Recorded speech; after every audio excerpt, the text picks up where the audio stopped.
السلام علیکم. میں ڈاکٹر محمد فاروق خان ہوں. میں سینئر میڈیکل آفیسر اور رجسٹرار ENT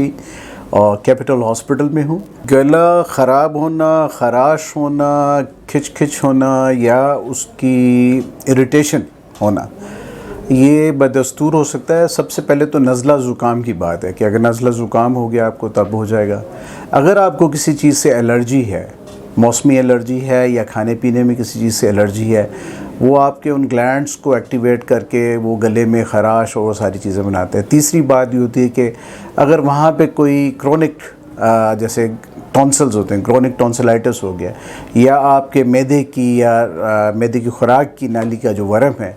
وہ آپ کے گلینڈز کو ایکٹیو یا ری ایکٹیو رکھتا ہے، تو اس کی وجہ سے بھی آپ کے گلے میں خراش اور یہ نزلہ زکام والی کیفیات ساری ہوتی رہتی. آپ دیکھیں کہ اگر الرجی ہے تو اس کی ہسٹری بچپن سے ہے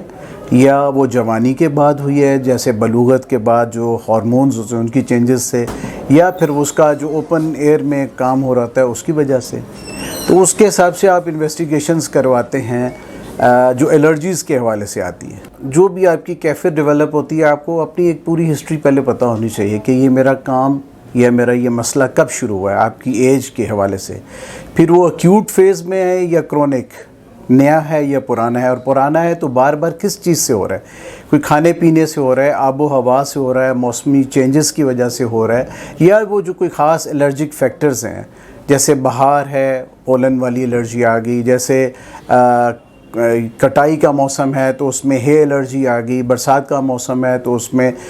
کول ٹیمپریچر یا اس کی وجہ سے ہو گیا، یا ایسی رہن سہن کی جگہ جہاں سیم ہے یا دوسری چیزیں جو الرجی کر رہی ہیں. تو یہ بہت ساری چیزیں، جیسے آپ نے اینیملز رکھے ہیں تو اس کا اینیمل ڈینڈر ہے، پھر اسی طرح ڈسٹ مائٹس ہیں، اسی طرح اور الرجی فیکٹرز ہیں، وہ سارے آپ نے ذہن میں رکھنے ہیں، آپ کو یہ پتہ ہو.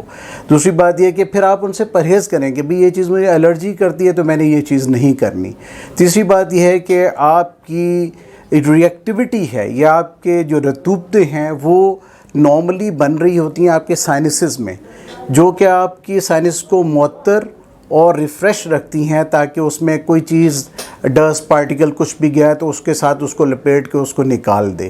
جب یہ چیزیں ری ایکٹیو ہوں تو یہ رطوبتیں زیادہ بننے شروع ہو جاتی ہیں. جب زیادہ بنیں گی تو لامحالہ یا تو ناک سے چھینکوں سے نکلے گی یا وہ کھانسی سے نکلے گی، یا پھر اتنی پول ہو جاتی ہیں کہ پھر وہ پیچھے گلے میں گرنا شروع ہو جاتی ہیں، کیونکہ آگے ایئر وے نوز کا ہے وہ بھی آپ کا بلاکنگ میں یا انفیکشن میں یا انفلیمیشن میں چلا جاتا ہے، وہ رکاوٹ کرتا ہے تو پھر گلے میں گرنا شروع ہو جاتی ہے. تو یہ جو خراش ہے پھر وہ کنٹینیوس رہتی ہے. تو پھر آپ نے اس کے لیے اپنا پانی کا استعمال، ہائیڈریشن اچھی رکھنی ہے، آپ نے غرارے وغیرہ کرنے ہیں، آپ نے ان چیزوں سے پرہیز کرنا ہے، ٹھنڈی ہے، کھٹی چیزیں ہیں، اور اسی طرح جو الرجیز کے جو موسم ایٹماسفیئر اس سے آپ نے اپنے آپ کو بچاؤ کرنا ہے. ایک تو ہائیڈریشن، پانی کا استعمال جو سب آپ کو ٹیمپریٹ کرتا ہے گرمی سردی میں،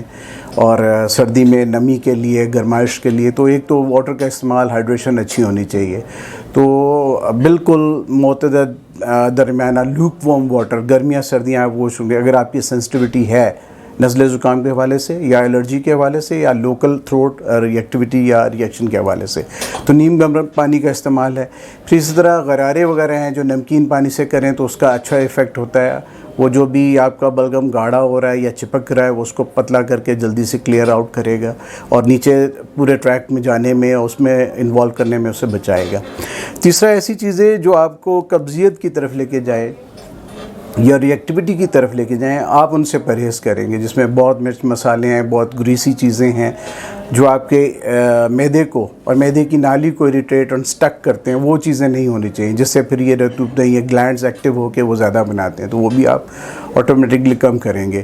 اور ریمیڈی میں بڑا اچھا ہے، جیسے شہد کا استعمال ہو گیا، قہوے کا استعمال ہو گیا، نیم گرم پانی کا استعمال ہو گیا، اور فروٹ پلپس کا استعمال ہو گیا تاکہ وائٹامن سی ہے، چاہے وہ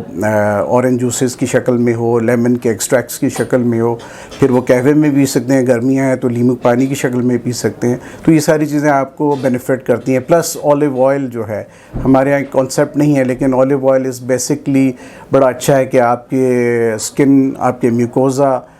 میں ایڈزارب ہونے میں اور فائدہ دینے میں اور تراوٹ اور معطر رکھنے میں سیل کو بڑا اچھا کردار کرتا ہے.